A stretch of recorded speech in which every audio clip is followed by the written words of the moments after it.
Akkam jirtu jirra jirtu kabajamtoota YouTube channel keenna bakka jirtanitti nagayni rabbi isinirra haa jiraatu isiniin jenna dhihaadha isiniin jenna akkuma amma dura waadaa isinii galletti sagantaa adda addaa qabannee isiniif dhihaachuudhaaf waadaa isiniif galle guyyaa irraa sagantaa addaa yookaan seenaa haaraa qabannee isiniif dhihaanne kan gurra keessaniif dhageettiif tolu seenaa dhugaa qabannee isiniif dhihaanne seenaa guyyaa irraa qabannee isiniif dhihaanne keessaa seenaa gooticha Saddam Hussein qabannee isiniif dhihaanne. Saddam Hussein eessatti dhalatee eessatti guddatee jiru akkamii keessatti guddatee akkasumas obbo abbaan Saddam Hussein hoo nama akkamii ture kan jedhu viidiyoo keenya kanarratti ilaaltan isiniin jennaa galumaatti waliin tura. Akkuma beekamu Saddam Hussein pirezidaantii Iraaqii duraanii ta'uu isaa namni hin beekne waan jiru natti hin fakkaatu.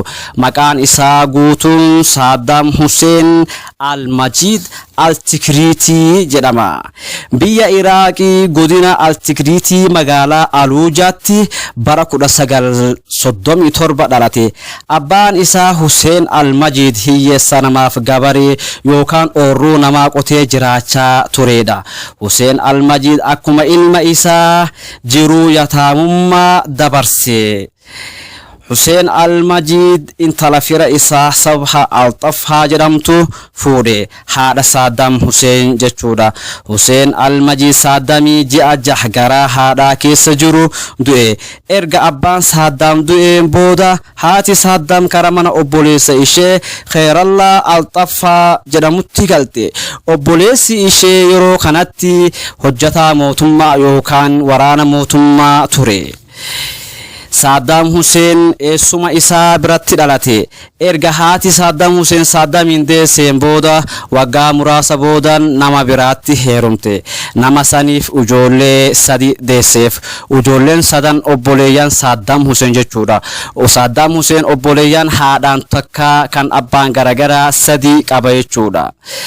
Saddam Hussein haga umrii isaa waggaa 10 gahutti abbaa buddeenaa isaa biratti guddate. Saddam Hussein umriin isaa erga waggaa 10 gaheen booda kara mana eessuma isaa deeme. Eessumni isaa hojjetaa mootummaa ture. Saddam qabatee kara magaalaa Iraaqii Bagdaaditti godaane. Saddam Hussein umriidhaan yeroo kanatti waggaa 10. Eessumni isaa biratti erga galee Saddam eessumni isaa erga magaalaa gudditti Iraaqitti godaane booda garee mormituu biyyattii Al-Ba'as jedhamtutti ida'ame. Erga garee mormitoota Al-Ba'as jedhamtutti ida'ameen booda eessuma isaa bira gareelee mormituu biyyattii yookaan gareelee mormituu gudditti Al-Ba'as jedhamtutti mana eessuma Saddam Hussein biratti walgahan yookaan mana eessuma Saddam Husseinitti walgahan. Yeroo isaan walgahan haasawa garagaraa taasisan. Haasawa siyaasaa adda addaa haasawni isaan taasisan keessa akkaataa mootummaa kan itti fonqolchuu danda'anii fi akkaataa riphee lolaa ijaaruu danda'an yookaan akkaataa mootummicha kanatti hiriira baasuu danda'an fi akkaataa jibbaansa mootummaa saniif qaban irraa haasawan. Saddam Hussein daa'ima waan ta'eef haasawa kana dhageeffachaa ture.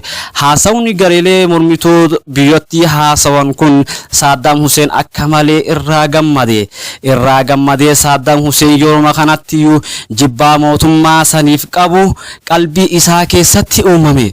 Mootummaan sun mootummaa gabroonfataa ta'uu isaa hubate. Gara kanarraa erga Saddam Hussein garee mormitoota tanarraa hubate jibbinsa mootummaa saniif qabu yookaan adawummaa mootummaa sun uummata Iraaqiif qabu erga irraa hubateen booda innis akka malee haasawuu isaanii kana hordofuu eegale. Bakka guddaa kenneefi mootummaa yeroo sanii mootummaa Ingilizii waliin hiriira waan qabuuf ammas jaalala mootummaa Ingilizii saniif waan qabuuf qabeenya biyyattiin qabdu yookaan qabeenya ummata Iraaqii dabarsee mootummaa Ingiliziitiif kennaa.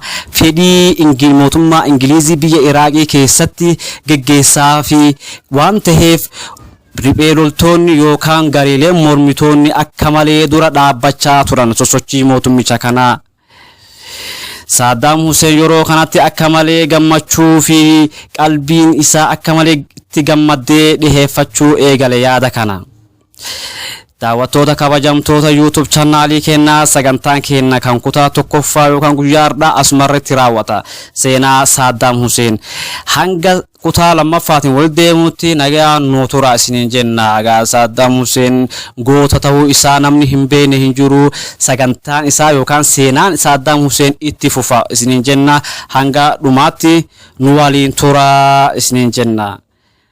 Galatooma.